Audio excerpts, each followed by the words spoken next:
Hello friends, आपका स्वागत है एक और नए वीडियो में।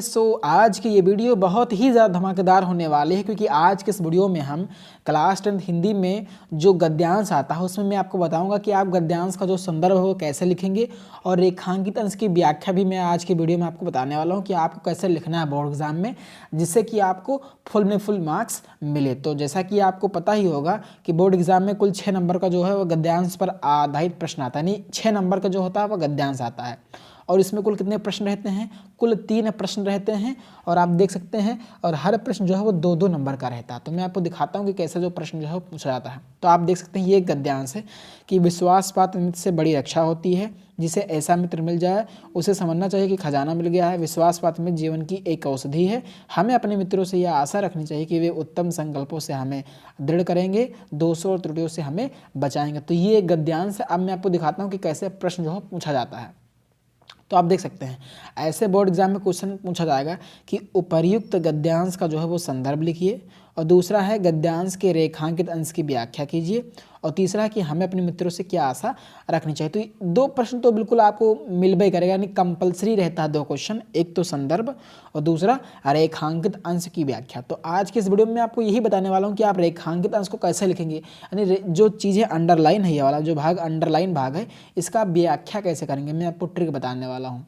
और संदर्भ तो मैं आपको बताऊंगा ही, साथ में ये भी बताऊंगा कि आपको व्याख्या जो है वो कैसे लिखना है, जिससे कि बोर्ड एग्जाम में आपको फुल मार्क्स मिले। तो चलिए सीधे अब हम इस वीडियो को स्टार्ट करते हैं।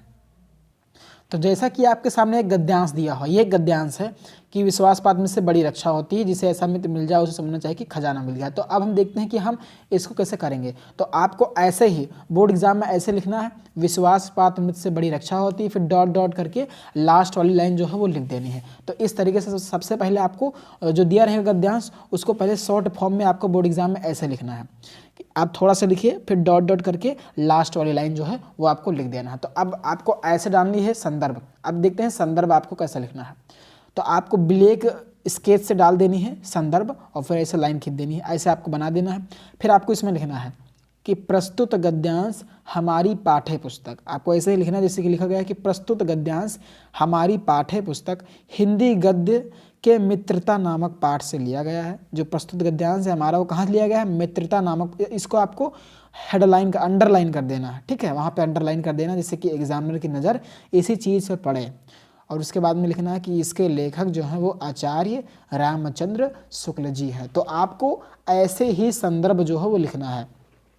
संदर्भ लिखने समय जो पाठ का नाम जो है उसको हेडलाइन कर देना है, और मतलब अंडरलाइन कर देना है, और जो लेखक का नाम है उसको भी आपको अंडरलाइन कर देना है, जिससे कि एग्जामिनर जो कॉपी चेक करे उसकी नज़र यहाँ पे पड़े। आपको अंडरलाइन जरूर करना है इस चीज़ को जो मैं बता रहा हूँ। तो सबसे पहले आपको जो भी आपको गद्यांश बोर्ड एग्जाम में मिले तो थोड़ा सा लिख लीजिए इसे जिस तरीके से लिखा गया है, फिर डॉट डॉट करके लास्ट वाली लाइन जो है वो लिख दीजिए, और उसके बाद में लिखिए संदर्भ। तो इस तरीके से आपको संदर्भ लिखना है कि प्रस्तुत गद्यांश हमारी पाठ्य पुस्तक हिंदी गद्य के मित्रता नामक पाठ से जो है वो लिया गया है। इसके लेखक आचार्य रामचंद्र शुक्ल जी हैं।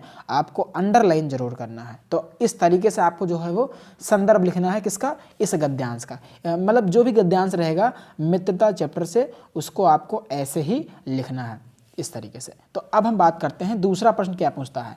तो एक तो मेरा प्रश्न ये हो गया कि उपर्युक्त गद्यांश का संदर्भ लिखिए। तो संदर्भ तो आपको ऐसे लिखना है जो आप देख रहे हैं अपनी स्क्रीन पर। अब हम बताते हैं कि इसकी रेखांकित अंश की आप व्याख्या कैसे करेंगे। एक क्वेश्चन और आता है कि गद्यांश के रेखांकित अंश की जो है वो व्याख्या कीजिए। सच्ची मित्रता में उत्तम से उत्तम वैद्य की सी निपुणता और परख होती है। अच्छी माता का सा धैर्य और कोमलता होती है। तो ये जो अंडरलाइन वाला भाग है इसी का आपको व्याख्या करनी है। रेखांकित यानी जो अंडरलाइन वाला भाग है ये वाला, इसी को आपको इसकी व्याख्या करनी है। तो आप इसको कैसे करेंगे तो देखिए मैं आपको बताता हूँ। चलिए, आपको इसको रट्टा नहीं मारना है, मैं बिल्कुल बताता हूँ आपको रट्टा इसको बिल्कुल भी नहीं मारना है। बस आपको एक ट्रिक का फॉलो करना है। वो कौन सी ट्रिक है चलिए आपको दिखाते हैं। तो रेखांकित अंश की व्याख्या करते समय आपको हेडिंग डालनी है रेखांकित अंश की व्याख्या। इस तरीके से आपको हेडिंग डाल देना है, और रेखांकित अंश की व्याख्या लिखते समय आपको ये लाइन जरूर लिखनी है जैसे जो गद्यांश हो। जैसे कि मान लीजिए हम इस गद्यांश के बारे में बात कर रहे हैं, तो ये इस गद्यांश के लेखक कौन है? वो आपको पता होना चाहिए। तो आपको ऐसे लिखना है आचार्य रामचंद्र शुक्ल के अनुसार, आचार्य रामचंद्र शुक्ल के अनुसार। तो जो भी गद्यांश का लेखक हो शुरुआत में आपको ये लाइन जरूर लिखनी है।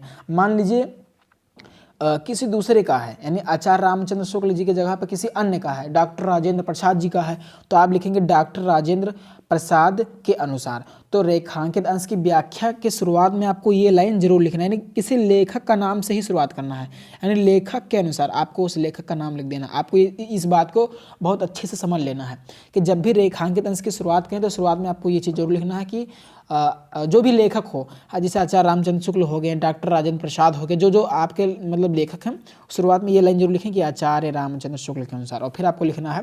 फिर देखिए ये लाइन तो बहुत मेन है, बस इसी लाइन को आपको बोर्ड एग्जाम में यही लाइन जो है इतनी सी ही लाइन आपको याद करके जानी है कि लेखक के अनुसार। उसके बाद क्या करना है, जैसे ये वाला भाग है, समझिए, बस आपको समझना है ये जो अंडरलाइन वाला भाग है, तो इसी चीज़ को जो लिखी हुई है बस अपनी भाषा में थोड़ा सा बड़ा करके लिख देना है, कुछ रट्टा नहीं मानना है। जो यहाँ पे ये बात लिखी हुई है, सच्ची मित्रता में उत्तम से उत्तम वैद्य की सी निपुणता और परख होती है, अच्छी सी अच्छी माता का सा धैर्य और कोमलता होती है। तो बस इसी बात को अब थोड़ा सा बढ़ा चढ़ा के लिख देना, थोड़ा सा बड़ा करके लिख देना, और बस हमारा रेखांकित अंश की व्याख्या हो जाएगी। रटना नहीं है, अपने भाषा में इसको लिखना है, अपने भाषा में मतलब जो आपके दिमाग में आ रहा हो उसी को आपको इसी से रिलेटेड लिख देना है, याद कुछ भी नहीं करना है, बस इसी चीज़ को आपको थोड़ा सा तोड़ मरोड़ के बड़ा करके लिख देना है और आपके रेखांकित अंश की व्याख्या हो जाएगी। देखिए कैसे लिखा जाएगा।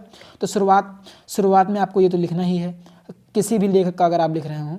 उसके बाद में लिखना सच्चे मित्र की तुलना में, सच्चे मित्र की तुलना उत्तम वैद्य से किया जा सकता है।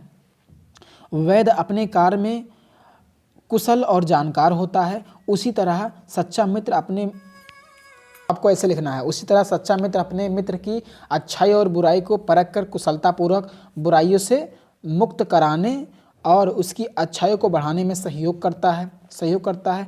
इतना ही नहीं, अच्छा मित्र अच्छी माँ जैसा धैर्यवान होता है। वह मित्र को कैसी भी परिस्थिति में दुखी नहीं देख सकता। प्रत्येक व्यक्ति को ऐसे ही मित्रता करने का प्रयास करना चाहिए। तो बस जो ये लाइन है, बस इसी लाइन को थोड़ा सा अपने भाषा में जो है वो लिख देना है।